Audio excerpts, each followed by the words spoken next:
Hello, everybody, and welcome to Winners and Winers Radio. This is the NFL edition, and I am your host, Scott Steehn, lead handicapper at winnersandwiners.com. And I'm your co-host, Scott Reichel, senior handicapper over winnersandwiners.com. And together we make up Winners and Winers Radio. We do our show each and every weekday, and then on the weekends we have a little fun branch out as we do our top 25 in college, and then this show right here where we handicap each and every Sunday NFL game of the week. So, Scott, quick recap of last week. You went 0-1. Nice defense, Belichick. By the way, we do every week we give our one best favorite play, and we match up there. So you went 0-1, Scott. I went 0-1. I had the Denver-Pittsburgh under 39. My bet was closer to hitting than yours was, but still, that really doesn't matter as we each fell to 2-2 on the season. So, there you go. That's no. Are we each 2-3 now? We're each 2-3. We skipped a week when I went to Vegas. Skipped a week. That's right. When you went to Vegas, so we're 2-3. All right, here we go. Let's see if we can fix that. Good news, Scott. The joke I did last week about I can't believe the Jaguars haven't played in London yet.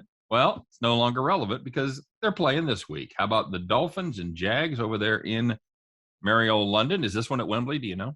It's still at Tottenham. Oh, still at Tottenham? 2 in a row? Mm-hmm. Wow. Are the Hotspurs upset about that? I don't think they are. Okay. Probably a road game anyway. No, fair enough. So, Dolphins 3-point favorites here, Scott. The total is 47. Tua's back. Back again. That's right. He is back to lead this offense that averages almost 16 points a game. Mm-hmm. This is some really horrific stats here. Both of these teams give up over 30 points a game, and Jacksonville averages 18.5. Miami 15.8. Yikes! You getting up early to watch this one, buddy? No, but I'm actually going to have 2 fantasy players in this game. Oh, well, that sucks for you. It is what it is. You know, Damian Williams gets COVID. And Carson's out, so I'm using Gaskin. Oh, no. It's the week after. Oh, no. Gaskin's destined for I don't have a choice. I have 2 running backs who are out for either injury or COVID. Yeah, I said Gaskin last week, too. You and I lamented about that as he put up 40 points or whatever it was. Both of them. We both had him sitting on our bench, so well done. And I also got the Dolphins kicker in Jason's Sanders. Oh, terrific. Yeah. So, Scott, this is a Jacksonville team that not only sucks on offense and defense, but they also turn the ball over quite a bit, suffering 10 turnovers on the season. Most of that, of course, is their new quarterback how's he looking for Offensive Rookie of the Year? Not great. I would say that, to put it gently, the team is also poorly coached. Yep. It's not an ideal situation with Urban there in Jacksonville. So the Battle of Florida, of course, is taking place in London. This is the second game of the round-robin series for Miami as they played Tampa Bay last week. That didn't go well as they lose by 28 behind Jacoby Brissett. So, like you said, Tua's back. So there's that. That's terrific. And he did lead them to their only victory, somehow what appears to be an even more miraculous victory as the weeks go on over New England, 17-16 in week 1. They've pretty much been not good after that. That score in Vegas was actually the score ended up closer than that game really was. Lose by 10 to Indy and then a blowout against Tampa. Jacksonville, on the other hand, probably even worse. So, Scott, who you got here? Miami's in a tough spot because of the injuries. I know Tua's coming back, but they're missing Howard, who's arguably the best corner. They're missing Devontae Parker. Preston Williams also is questionable. He might not play. So they might be down a couple of guys on the offensive side while also being down arguably their best corner. But Jacksonville's lost 20 in a row. I got to lay 3 with Miami, right? I think you do. I can't back a team that's lost 20 straight. I'll tell you what, if you were to do that, now that's a bold call right there, buddy. If you were to step out and say, you know what, I like Jacksonville on the money line, okay, I'm impressed, but that's not what you're doing. Not even close. I Okay. can't. Okay. Urban Meyer might be left in London after the game. You think we're going to see pictures of him in the pub? Like, instead of firing some him, lasses? yeah, like instead of firing him, they'll just leave him through international waters, and then they'll just coach without him.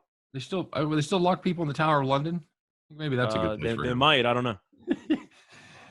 All right, you know what? I'm stepping out. I'm not going to quite make the call on Jacksonville. I don't have that much confidence. You know what? I'm doing it. I'm doing it, buddy. Okay. If ever there was a game where they have an opportunity to pick up that elusive W, it's this one. I'm playing the Jags on the money line. What does that pay? Like plus 700? It should be, but unfortunately for you, it pays out at around plus 140. I was going to say 140, 145. I'll take them. Give me dim Jags. I watch them lose by 2 because I'm trying to be fancy and stick the landing. Happens. It does. All right. As far as the 47 goes, I'm no interest. I think it's got to be over pass. I know it's tough to go to an over with the Dolphins offense, but with Howard being out, especially, these defenses just aren't very good. Yeah, I agree with that, but I just don't know where the points are coming from. These offenses are just horrific. So I'm going to go the other way completely from you in this game and take the under there. Okay.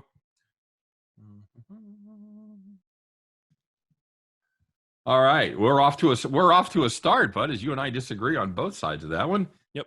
How about some Texans and Colts? Pew pew pew. 43.5. Look at the numbers here, bud. 43.5, 47. We got a 44 coming up. What year is this anyway?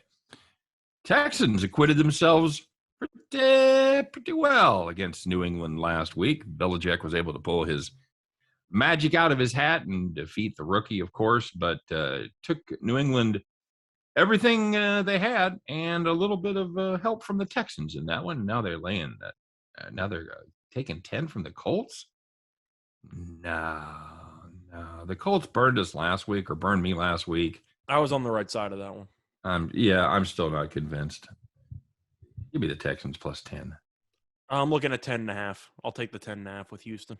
All right. It's a division game. Houston offensively actually had decent quarterback play from Mills, so maybe he actually turned the corner. Indianapolis' pass defense, once again, gave up 440-plus passing yards to Lamar Jackson. And they're also playing on a short week because they played on Monday. I like the spot for Houston. I think Indy wins, but I think it'll be by a touchdown. Okay. Got the over there. I think that number is just a little bit too low. It's in a dome. I gotta like the over as well. Okay. All right. Very good. The pack is back. Packers against the Bears up there at Soldier Field. Packers -6, road favorite, 44. 44 is the number there, Scat. That's a pretty low number. But what say you? Well, I was right about the Bears last week. I randomly just took a flyer on them beating Las Vegas, and that some reason worked out very easily. But I like Green Bay here. I don't think Chicago's very good. You're looking at the overall team. Fields can't throw.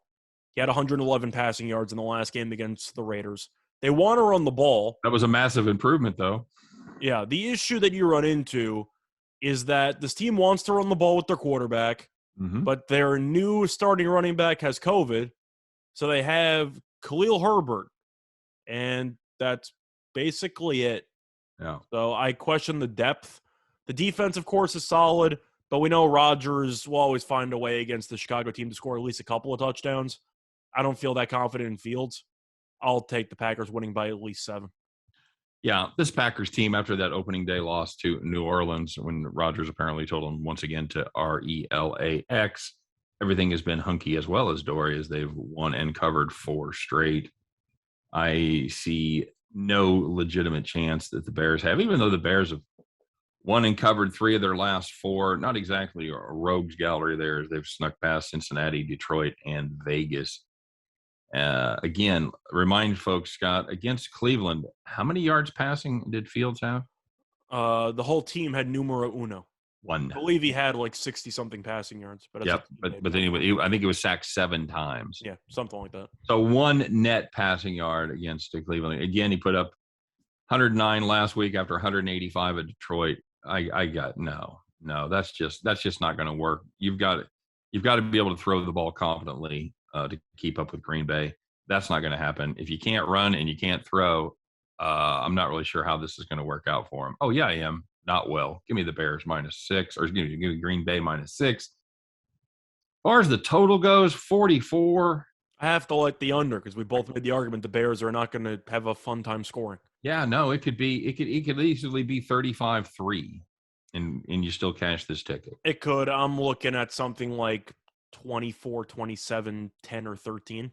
Yeah, honestly, I'm going to look into alternative uh, spreads in that game. I think you could. I think there's a decent chance Green Bay wins this game by at least 13 points. I think it's a great spot for a teaser too. Even a single game teaser, you go Packers pick them under 50. I think that's a winner all day as well. The Kansas City Football Chiefs, Scott, traveling to our nation's capital. Chiefs are a 6.5-point favorite over the football team, and 54.5 is your total. Man, this is a bad Washington football team, but don't look now, Scott. The Chiefs, they haven't covered for a long time, and now they aren't winning either. Anything going to change this weekend? Well, the game's going to be in Washington. My question for you is that if it's a home game for Washington, but the fans are about 70% Chiefs fans, does it count as home field advantage? Yeah, I don't think they're going to have 70% Chiefs fans out there. Fun fact, Washington, bottom 2 attendance team in the league. Haven't quite caught the fever yet, huh? Not quite. So I do think Kansas City travels well, which you would agree with. I think they'll have a decent amount of fans in attendance. But I'm looking at this game. Do I really want to lay 7 with Kansas City? I do see 6.5, which is tempting. I love the over in this game. I know that it's supposed to be a little bit windy, but I just, at the end of the day, think that both defenses are atrocious. Bunch of big plays. Heineke's good enough to torch this defense, especially if Jalen Hurts could for about 30-something points. I'll take the over. I think you're going to end up seeing a very high-scoring game here. You? Yeah, I've got the over as well. I see mainly 6.5s. I see 1-7 offshore, a couple offshore, but I'm going to go with the over. I've got the over there. As far as the points go, so I'm going to take the points. I'm going to take the football team with the points. Kansas City, 2-15 against the number last 17. Is Washington better than Philly? No, not with their defense underperforming. I'm going to take the Chiefs. Okay, all right, that's bold right there, buddy. Yes, it is. You're going to take the Chiefs. I'm going to take Washington with the 6.5. Watch it land 7. Maybe. I really want to wait to hear the status of Tyreek Hill, though, which of course cannot be understated because he's so damn good. Overstated, yeah. Can't be under or overstated.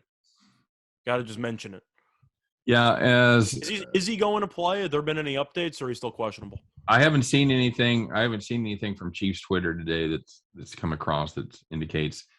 It worries me because it's one of those late in the week things, and that's never good, or it's oftentimes not good. They might have to shoot him up with like a horse tranquilizer before the game. Why the long face, Tyreek? Yeah. Either way, I'm mainly on the over here, and yeah, I agree. I'm gonna back the trend, Scott. The Chiefs, you look at it and go, well, I don't know how they don't cover this game, and then they go out there and they don't. They're playing terrible football right now. That's how they don't do it. So. Yep, pretty much. Vikings and the Panthers.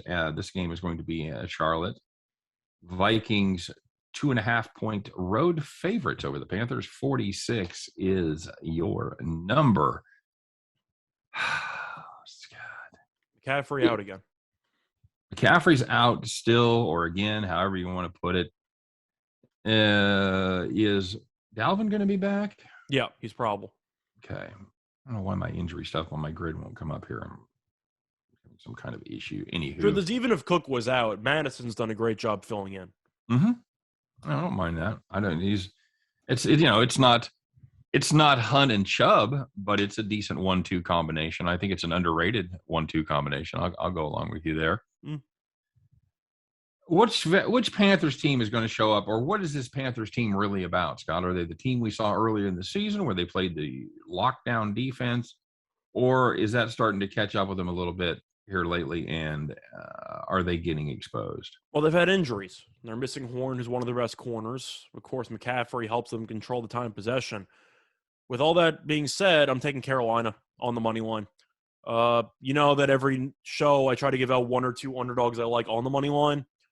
Minnesota the last couple weeks offensively has been an absolute mess. I mean, just going through the actual results here, they scored 7 points against Cleveland, which gave up about 47 to Los Angeles.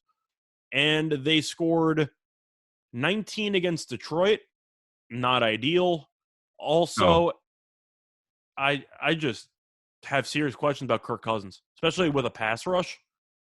I think he's going to struggle. You? I don't understand what happened with this offense that averaged 29 points a game for their first 3 games. It just broke. I can't back Minnesota if I actually think Carolina's defense is going to have something for him. No, not scoring 7 against Cleveland, which I guess you can almost excuse that. I mean, 7 is a horrific performance, but you go, well, Cleveland's got a hell of a defense, but 19 against Detroit, I find that even more troubling. Yeah, I agree. That's definitely trending in the wrong way for me. And there was also that 3-play drive, which led to 50-something yard field goal at the buzzer. So they basically had 16 points for the entire game. Yeah, that's very true. Carolina, their defense has cracked a little bit the last couple of weeks. They've given up 57 total to Philly and Dallas. A couple of offenses that I think are probably, I don't know, better than Minnesota. Dallas is for sure. You think Philly has a better offense than Minnesota? Not even close. You think Minnesota's got a better offense? Yeah. Yeah, I mean, I don't think Hurts is very good. They seem to have more weapons. Well, he certainly wasn't last night. Hurts is the garbage time master, so his stats at the end look decent because he had the 2 rushing touchdowns. Yep. He had 12 completions against a banged-up secondary. Yeah, absolutely. Well, even that, be that as it may, I can't get behind this Vikings team that's just really struggled offensively the last couple of weeks. Give me the Vikings. Give me the Panthers right there. As far as the 46 goes, you know what? Until they show me they can score, I've got to play under. Yeah, I agree. Okay. Chargers and the Ravens. This one is coming from the Inner Harbor there in Baltimore. Ravens 2.5-point favorites. 51 is the number. Scott, odds makers, by setting this number about 2.5, seem to think the Ravens and Chargers just about equal. You buy that? I think this line skewed in the wrong direction. I like the Chargers in the money line. I think they should arguably be favored in this game. Baltimore is very, very good at usually running the ball, which is also the case this year. But this year they're also averaging over 300 passing yards per game. Now, the reason why that's important is because the Chargers are allowing 157.6 rushing yards per game. So I'm assuming Baltimore is the favorite because the odds makers are expecting Baltimore to just have a bunch of success on the ground.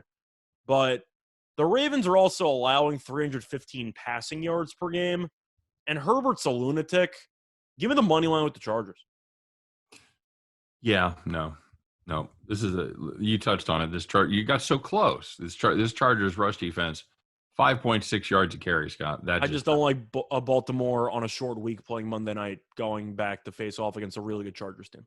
I get that for sure. They let Wentz go for 400 plus passing yards. If it was a road game, I'd worry a lot more about it. Just a reminder, by the way, Wentz had 404 passing yards in an overtime game. He did not touch the ball in overtime. That's right. So that was all regulation stats. Yep.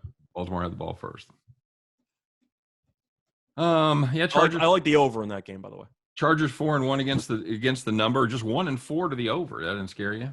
No, they had 89 points last week against the Browns. I think that's an outlier. It could be, but Baltimore should be able to run the ball because we talked about the defense. The thing about both these teams, that they excel offensively where the other team struggles defensively. So I like the over based on just the matchup because Baltimore should run it down their throats. Right. Herbert should have a field day. So I like the over. Yeah, I think you have to. I think that number's probably pretty close, but I'm gonna lean over. I think. Yeah, I think one team could get to 30. Yeah, I think that's possible. Bengals at Lions. Oh God. Will the Lions finally hold on to a late lead in the final minute? Man, that's just the first team ever to lose on 50-plus yard field goals on 2 of them as no time left on the clock. That's number one. That's some serious digging there on the part of Elias or whoever came up with that little nugget. Number 2, week 5. Horrible break. Yeah, that's the other thing. It's like when they had 7 no-hitters by the 1st of June. You're like, oh, this is going to be You're in week 6. You set a record in the first 5 weeks. Calm down. Yeah, that's just horrible break. So does it mean they're close? Does it mean they're snake bit? Does it mean this team is close to actually having a winning record? Where are we at with the Lions? I was going to use the term curse, but that would sum up the entire franchise over the last, I don't know, existence. Yeah. But I find this line really tough because I want to take Cincinnati. This line is trap written all over it. Mm-hmm. And Detroit has been hanging in there lately. They just haven't been able to close the door. The real question is, do I think Cincinnati can keep Burrow upright? Because they're a lot better, of course, when he's upright. Detroit's pass rush, not great. No. I'll go to Cincinnati. Am I thrilled with it? No, but Mixon's healthier. I think that helps. Higgins is back in the lineup. You got Chase, who's still unbelievable. Give me Burrow winning this game by at least 4. Yeah, the surprising part is that Detroit is actually running for more yards per game and averaging more per carry than Cincinnati is. You think with Joe Mixon there that they would have the advantage as far as the run game goes. And, Mixon's been banged up and hasn't worked out that way yet. But, this is a Detroit team that's been close, Scott, but I've already used up my mojo by picking Jacksonville. Fair. I don't think I have another one in me. I'm going to have to I'll take the Bengals here, man. I would certainly like this at 3 or less. I got to tell you, that 3.5 feels very, very bad. Can't believe you lost your mojo. That's right. I need to go get my groove back. Mm-hmm. All right. As far as the I heard Stella once lost her groove. Stella. As far as the total goes, oh boy. This Cincinnati team, they don't score a lot. They play pretty good defense. Yeah, defense isn't that bad. No, it's all right. I'm going to lean under here, Scott. I'm going to agree with you because looking at Detroit's defense, they've actually done a decent job of holding the likes of the Vikings and the Ravens in check. Mm-hmm. So I think that this is more of a bend but don't break defense where red zone-wise they're good, but they'll give up a decent amount of yards in the middle of the field and really just on the way for a full drive. But Bengals, each of the last 4 have gone under. Lions, each of the last 3 have gone under. I'll take the under. Yep. I'm with you there. All right, next game on the slate is going to be the Los Angeles Rams heading to the Meadowlands. Take on the Giants. Rams 9.5-point favorites. Do you want to gamble? Do you want to gamble assuming Daniel Jones is playing? It seems like that's where the signs are trending. Daniel Jones is probable right now, so I'm going to say since he's been upgraded to probable. Peppers has been upgraded to probable, and so is Sterling Shepard and Cam Brown as well. So, and Kadarius Toney. So they looks like they're really getting a lot of folks back. They're not getting Kenny Golladay back, of course. Saquon Barkley gone for the season, et cetera. So is Do you think Toney was actually going to be really, really good, or do you think that he was just a flash in the pan because the Giants had really no other receivers than Cowboys game? That'd be interesting to find out. I think it looks like he may have some skills, and I think he's good. But when you're missing a couple guys and Golladay barely gets any targets because he gets injured in the first quarter, right, you have nobody. Well, and the other thing is not only is he good at football, he's also got some pugilistic skills as well. Throwing a pretty good right hand, right? Yes. Okay. Oh man, that's a lot of points, buddy. That is a as the kids say, that is a shit ton of points for the Rams to lay. Rams have weird little glitchy games where they don't cover. They win, but they just kind of sleepwalk through about a quarter or so. Truth is, it's not even about the sleepwalking. It's about the fact that I still think Stafford has something somewhat seriously wrong with a finger or a wrist. Because he's getting it checked out on the sideline almost every single drive of every week. Have you noticed that too? Yep. Yeah, I've got to I got to go with the Giants, even though I don't think the Giants are a very good team. It's tough. It is tough. The Rams looked very good against Seattle last week, and the Giants were a complete no-show against Dallas. Of course, they were down a lot of players right there. You know what? I'm going to hold my nose. I'm going to take the Rams. That's a tough spot for me, but I'm going to take the Rams minus the 9.5. And I like the under for the record. I think 48.5 is too high. I think the Rams could score 30, and I still don't feel great about the over. Yeah, I'm going to look at more of a team total situation. I Mhm. don't have the only team this. Now they scored 27 against New Orleans and 29 against Washington. Other than that, they've been 20 or less. Yeah, I've got to lean under there as well. Yeah. Okay, Cardinals and Browns. Browns 3.5 point favorite in most spots. There is some threes out there, so keep your eye peeled depending on what you're looking for. Pretty big piece of news earlier today, Scott, as we found out that Nick Chubb will not be available for this game. It's going to be Kareem Hunt stepping up to RB1. Does that Huge make a line difference? move. Went from 3.5 to 3.5. Yep. Didn't budge at all. I was going to ask you, does that surprise you? Maybe a little, but Kareem Hunt's been so good that I feel like people just assume, all right, you'll have to use the other running back one for a full workload this weekend. You poor thing. But See, I like. I I'll just let you don't. go. This team, yeah. Well, this team, they put up 190 yards a game on the ground. I just don't think they can get there without Chubb. It's fair. I'm taking Cleveland just because the weather's supposed to be bad. It's supposed to be about 20-mile-per-hour winds. So I do think Murray's going to struggle a little bit in an air raid with a little bit too much air to catch my drift from the wind. Okay. Chicago's going to, so not Chicago. Cleveland's going to dominate up front. And this offense did score 42 points last week. So I like the current form.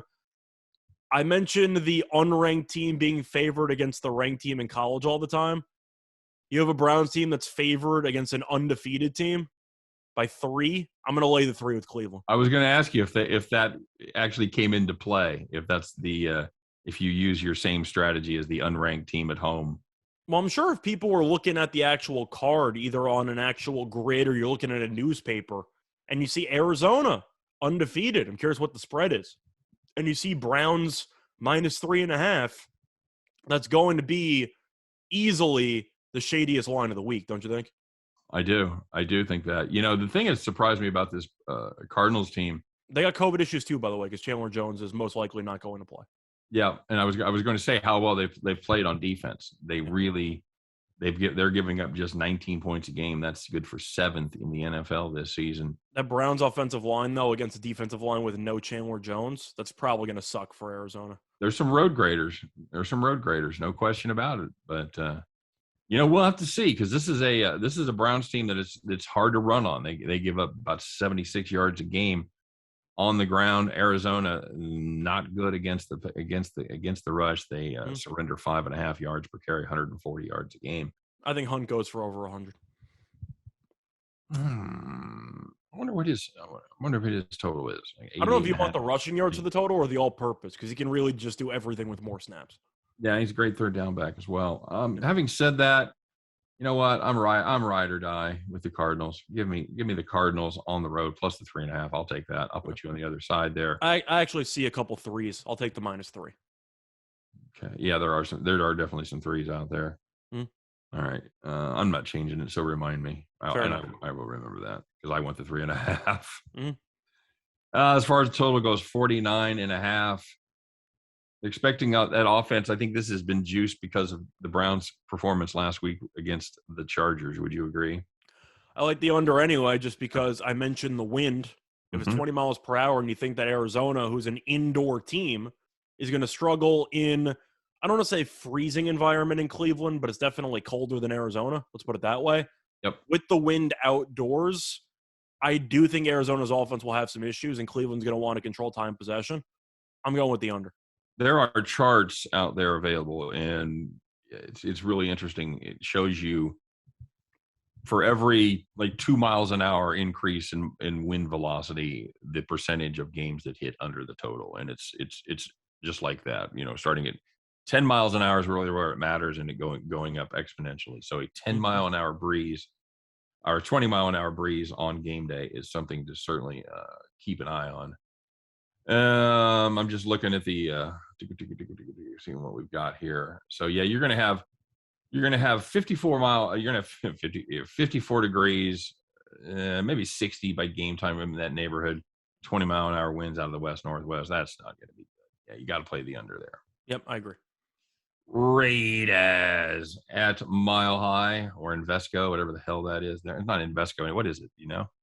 Mile High at something field. M&T or something weird. Yeah, whatever.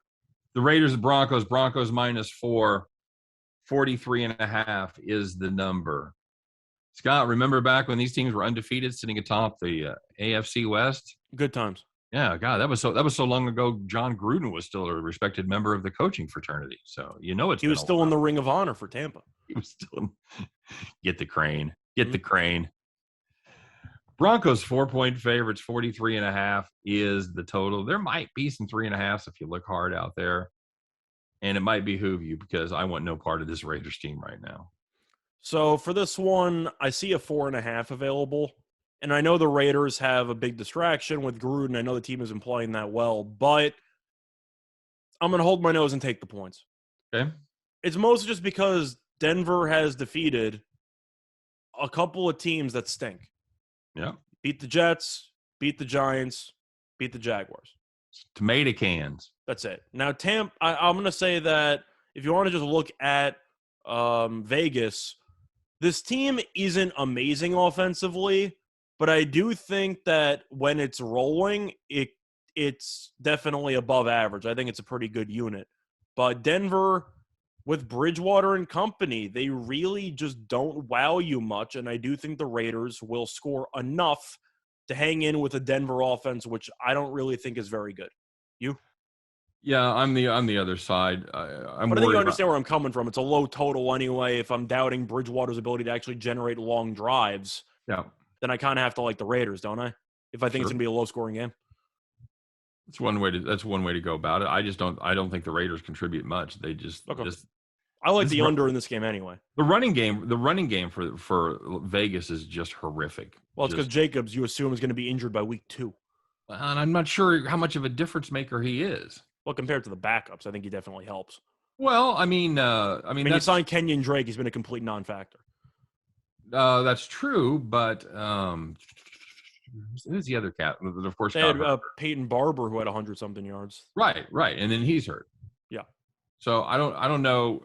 Yeah, I just don't see the Raiders being able to sustain any kind of a drive at all. I do like your under. I think that's a good play, but I think it's because the Raiders likely put up 14 or less. I'll take Denver in this spot. I'm going to go 2017. I think you'll see a decent amount of field goals in this one. Yeah, that's probably true too. What's the weather in Denver? Any idea? Let me check. High altitude. It's gonna be a mile high, man. Mm-hmm. I heard that. How about, can I interest you in? Oh yeah, no, it's gonna be 66 and Sunday. It's a perfect Colorado day. Nice. Excuse me, that's Saturday. Let me make sure. Oh no, I take it back. Well, yeah, still gonna be, about 70 degrees and sunny. It's gonna be. Just to make sure, I take it back. No, so the weather's fine. Well, I had it on. I looked at Saturday by mistake, but Sunday was pretty much the same thing. So. By the way, it's M Power Field at Mile High. M Power. It's right. It's not, and it's like initial M. No, it's EM. It's M Power, not M Power. Okay, no, just EM Power. Okay, well that's stupid. Yeah. Well, of course the Chiefs are no better. They're GEHA. They're Geehaw Field at Arrowhead Stadium. So it's got to be an acronym of some kind. Government Employees Health Assurance. Nice. There you go. Cool. I don't know if you just made that up out of your ass or not, but that sounds. I did not. No, they're literally like 3 blocks from my house. Okay. I never heard of them until they moved to my apartment. I'm like, what the hell is Geehaw? Mm-hmm. They've been on fire since then. Cowboys heading to New England, Scott, to take on the Patriots there. Cowboys 3.5-point road favorites. A lot of road dogs this week, or at least a few. 50.5 is your total right there. How do you see this one shaking out? Historically speaking, the Cowboys are terrible whenever traveling to Foxborough. However, we would agree that ever since Brady left the Patriots, you can basically throw every trend you have out the window. Is that fair? Yeah. Any New England trend that you have, any matchup trend over the last 20 years, you can pretty much toss it out the window. Cowboys haven't won a game in Foxborough in 20s. Brady's not the quarterback anymore. It doesn't matter. So right. I do acknowledge the weather. It potentially is going to rain, which would help out New England like it did against Tampa. It's like it's going to be perfect, buddy. But yeah, it seems like originally there were some forecasts of rain. It seems like that kind of passed. So I think they're going to be fine. It's going to end earlier than they thought because should be over by sunrise. Either way, I'll take the Cowboys. This team's playing really well. I think defensively, they're good enough to limit Mac Jones. And I think offensively, New England got torched by Davis Mills. Yeah. I'm not going to forget about that, you know? We're not going to make believe like that didn't happen. Man, I can't, right? I mean, the secondary looked shot last week. Yeah, I agree. Yeah, I'm with you on Dallas as well. Again, I have to play the under. I think this Dallas defense has played pretty well. It's going to be a windy day there, wind in the mid-teens. I have to like the under anyway, because if New England wants to win this game, they need to keep the Cowboys offense off the field. They need to run the ball. Not going to be a shootout there, Scotty. If it is, they're going to lose. No, absolutely. I think this game is quite possible. I think it's over by the third quarter. They send people back to their cars early. That's not a bad. You going for a Boston accent or a Mark Wahlberg accent? Well, either way. I know it's either way, but I wasn't sure if you were going for a specific actor. No, just your generic Southie. Just Are your you generic Southie. Yeah, exactly, Scott. Yeah. All right. Oh, my favorite. I'll keep it for one more. It's the Seahawks. My boy's wicked smart. Wicked smart. The Seahawks headed the Steelers in Pittsburgh, Scott. Steelers -5. What? 43 is your number. Boy, almost like somebody must be missing for the Seahawks. Scott, can you explain this line to me? What the hell? I know. I can't believe the line moved that much for Chris Carson, who's also out for this game, by the way. God. So wait a minute. Let me recap. So the Seahawks can't run, and they can't throw. I also heard Metcalf's banged up. Okay, well that should go well. Is that true? I did hear that. Did you hear it from a reputable source or just Twitter? No, I did hear that. He is questionable with the foot injury. Okay, well, that sounds great. So, Steelers then? I don't have a choice, right? Don't have a choice. I mean, I'm trying to think of what I actually like about Seattle. And the only thing I like is that Geno Smith looked good for a drive. That's it. You look at what we talked about going into the season with Seattle, and I said straight up that Seattle's gotten complacent for the last couple of years, where Pete Carroll in the front office rely on Russell Wilson to do Russell Wilson things in order to carry this team to the playoffs. Without Wilson, you look at the overall roster, the offensive line's not great. The running backs are banged up. Now, of course, the quarterback play is in question. And the defense, you paid Jamal Adams all that money, you traded all those picks. The defense isn't very good. So I'm not sure what Seattle does well at this point in time. Pittsburgh, I think, is going to force Geno Smith into a lot of problems, especially in Hines. I think he's going to struggle. Yeah. I'm taking Pittsburgh -5. How do you like them apples? Got no choice. I got no choice. Now, if Seattle covers in the end, I'm assuming Big Ben throws 1 to 2 stupid interceptions. Yes, I think that's certainly possible as well. But Seattle doesn't even have a pass rush. Besides Dunlap, and is their best pass rusher arguably Jamal Adams? Yes. But they have nobody. He I think last time I checked, he led the team in sacks. Could be. I don't know. All right. I've got to play the Steelers. And I got to play the under. Yeah. Oh yeah, with a Windy Hines and no offensive weapons to speak of for Seattle. Geno Big Ben battle extravaganza. Yeah, that's what you've been looking for. Yep. There's a reason nobody's spoken the words Geno Smith in about 5 years. Even better, it's the night game. Can we flex night games in week 6? We cannot. That's a damn shame. Yeah, this could be one of your uglier games. I'll remember to watch something else. Fair enough. All right. So we both got Seattle. We both got the Steelers -5 and under 43. A lot of agreement out there today. Also, a lot of unders, but a lot of it's windy. Yeah, I mean it's a front that's pretty much laying in from the Mississippi East. That's one thing to keep in mind, by the way. If you're going to handicap games, you gotta not only factor in the teams that are playing. Yep. You got to keep in mind the weather, because if you end up betting on a total, and for example it snows, and you wonder why the hell a line dropped about 3 to 4 points. Yep. It's because of weather. It takes 2 seconds to research. Just look up the weather forecast. Right. And be aware of the wind. Everybody thinks it's rain and snow. That's your big, and those things make a difference. But the biggest factor is the wind. So just because you go, well, it's going to be clear everywhere, no wind, no rain, no snow this weekend, the weather's fine. don't be so sure. You got to absolutely double check the weather there before you make your plays, especially on totals. So on totals, or if you're counting on a team to be able to throw the ball to win your bet for you. All right, buddy. Well, that just leaves us one more opportunity here to get down, as the kids say, on the our best play. And who is it? I believe it is me. Okay. All right. I don't know if you have a sound effect or will you only use that for college? Oh, no, we'll do it. You ready? Here we go. Get ready for our 5,000 star whale play. Fade the Public Sharks 1 million unit lock of the century. Nice. All right, buddy. Go ahead. So for this one, I am taking a play that the public's all over, and I really have to agree. It's the Chiefs and the Washington football team. I'm taking the over. Okay. Line's at 54. Mostly 54.5, but I found a 54 at minus 110 on DraftKings.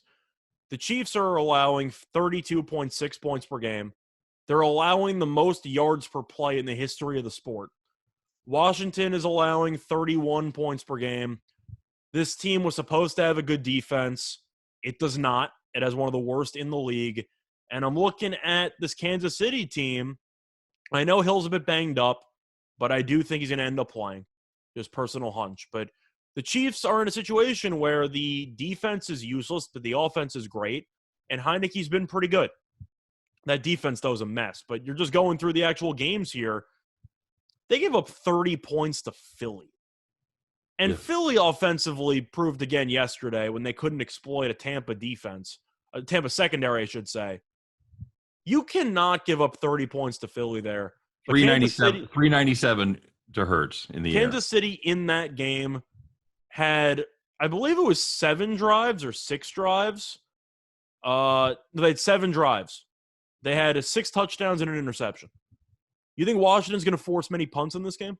I don't see our long-haired hippie punter getting much action. Do you think Kansas City forces many punts? I think they'll force maybe a couple, but I think Washington could end up scoring at least 24, 27 in this game. And we've talked about how Heineke is like sneaky good. He's fine. He's mobile. He can move around. And Kansas City with Jones being banged up might have less than a 0 pass rush. So I see a lot of points here. I'm kind of viewing it like the Eagles game against the Chiefs a couple weeks ago. Yep. Give me the over. There's a chance Kansas City might score 40. So I got to take the over. Okay. That's solid. Yeah, I don't disagree with that. I'm going to go the other way. I'm going to take the game that we talked about last. That's going to be that Seattle-Pittsburgh. I'm going to play a total as well. And Scott, I'm going to play the under. You got a windy night game at Heinz Field with a Seattle offense that has almost 0 weapons and a still very good Pittsburgh Steelers unit, although not as good as years past. Imagine if Metcalf doesn't play, by the way. Yeah, it could be ugly. If Metcalf doesn't play, this could be a Seattle team that scores less than 14. Yeah. So I like the under 43. Doesn't scare me. I'm an old man, Scott. I remember a lot of 43s and 44s. I ain't afraid to play them. Give me the under 43 in this one. Cool. All right, there you go. That's our every game on the board show for this week, week 6 in the NFL, and our very best plays. So if you guys have your best plays, don't forget to tweet it at us. You can get me at Steehroller, SteehnRoller, and you can find Mr. Reichel at Reichel Radio. That's REICHELRADIO, Reichel Radio. Hit us up on Twitter. We love to interact with our fans.